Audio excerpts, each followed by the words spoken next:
The Jeleni Phindi Gallery presents the Back to the Future exhibition and charity art auction.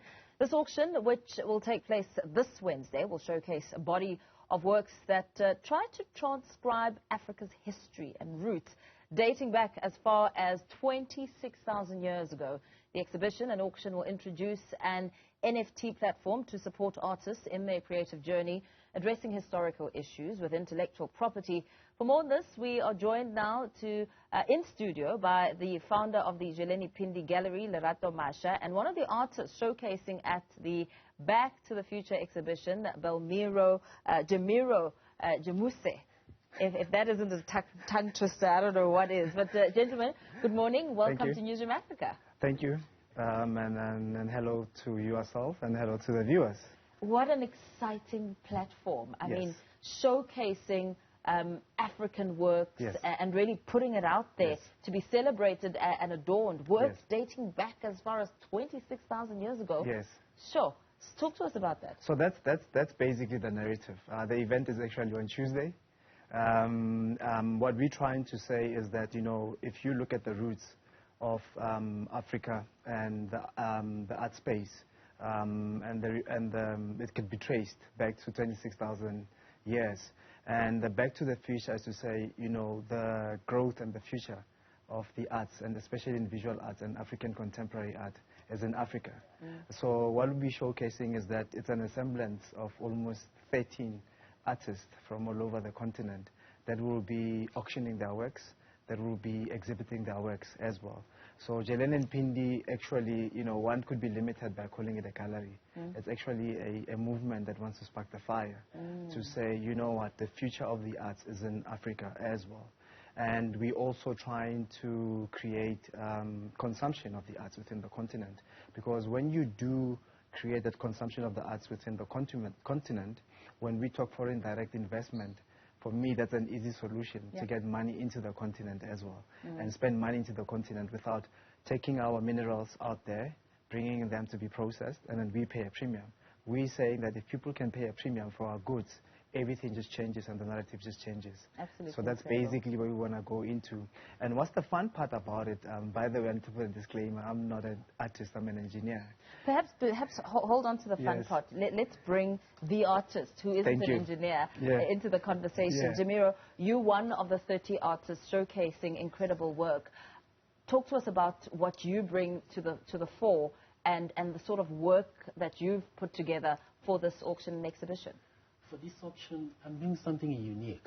And when you look at one of the beneficiaries for the auction is Art Development, which is Jeleni Phindi Art Foundation.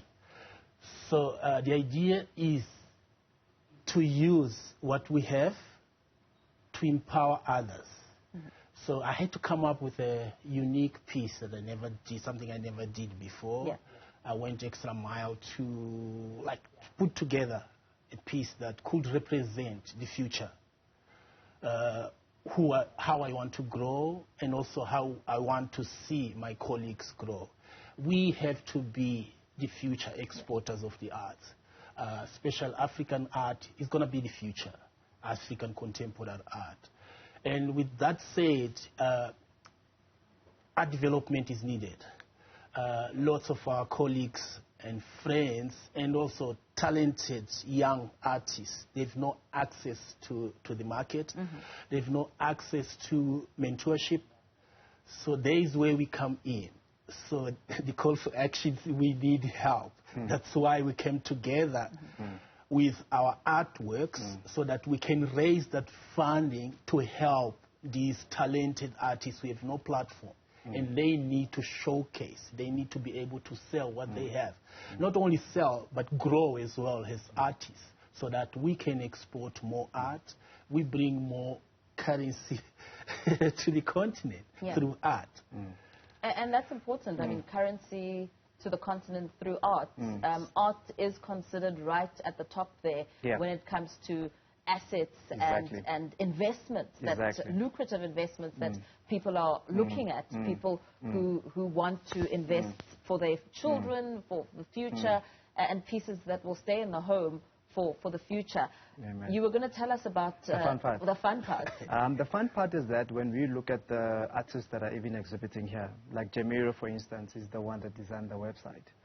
We've got Kofi from Ghana, who is a videographer. We've got Guinevere, who is a marketer within the team. So it goes beyond the art piece that people see. That, you know, when you look at an artist, there's so much more that we can do. And now mixing up with technology, it helps the process to accelerate. So there's three things that for me that I find that are important, especially for this call to action. And this is where we tend to fail, is the part that with the Jeleni Phindi Art Foundation, we're looking at sustainability. That could be from the environmental point of view and other aspects. We're looking at models that are profitable. And we're also looking at the future of the arts as well. So whatever that we're coming up with is not just an African thing, but it's a global excellence thing that even other people globally can learn from the things that we're trying to do. And now we're talking scalability as well. So we're saying that whatever we're doing at the gallery space could be replicated in all the townships of South Africa and all the townships throughout the continent. And by doing that as well, you are elevating.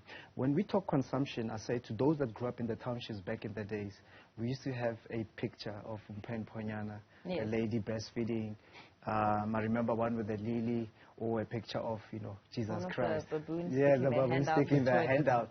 So that means that the consumption has always been there.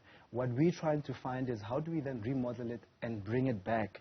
Because the minute you bring it back, especially on an economical side, you know, now you have a bigger social impact, which is what we're trying to work for.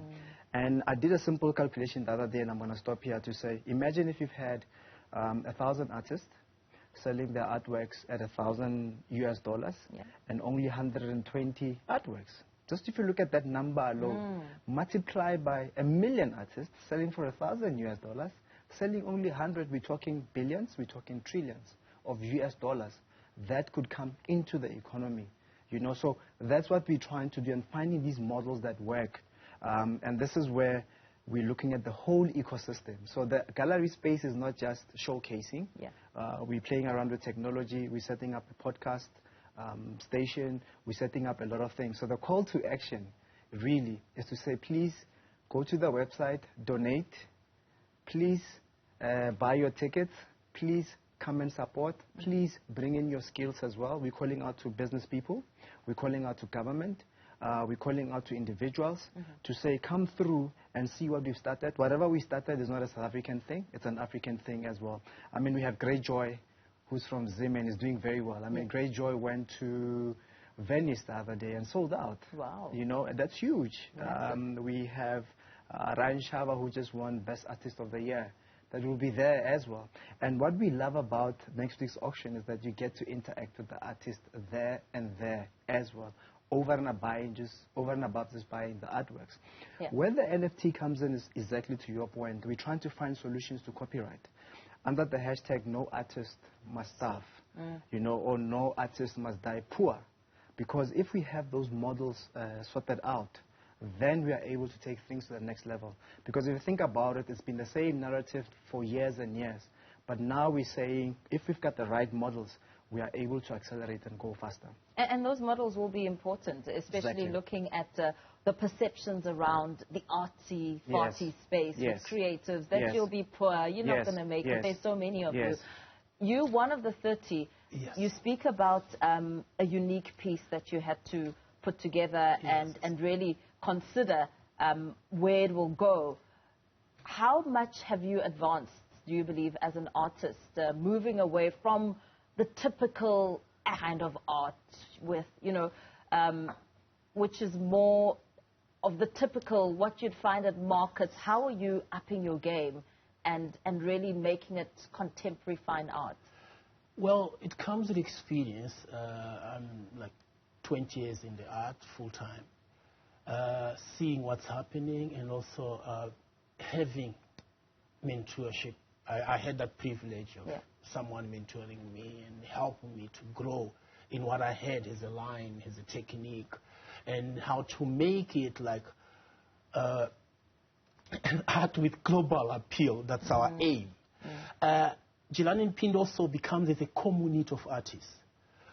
where you will find a lot of artists who get stressed easily, not easily, the situation around it. It's like get depressed, so they don't have anyone to talk to. Yeah. So we become as a community where artists can interact with each other, sharing experiences, and also like teaching each other, helping each other to narrow our path, like to make things work. Yeah. So this community is more of like, it's set to empower the artists. Yeah. So we are there. My role, one of my role, is to create this facility of dialogue, communication, like to come as a community of artists, as a group of artists. What we don't see in most of the, I won't mention names. Yeah, absolutely. It became as a business trend. Most are saving all their interests. They never look at artists as someone with needs. It's just, okay, what we can get from the artist. That's all what they have. So here it's like, okay, let's break that and have life. So the community comes in to support so that we can have a supporting system. That's incredible. Thank you so much. Thanks for coming in. Really, you know, incredible work that you're doing. I like the part where you say that the Jeleni Phindi Gallery is more than just a gallery. It's a movement which embodies the creative narrative. Thank you so much for your time.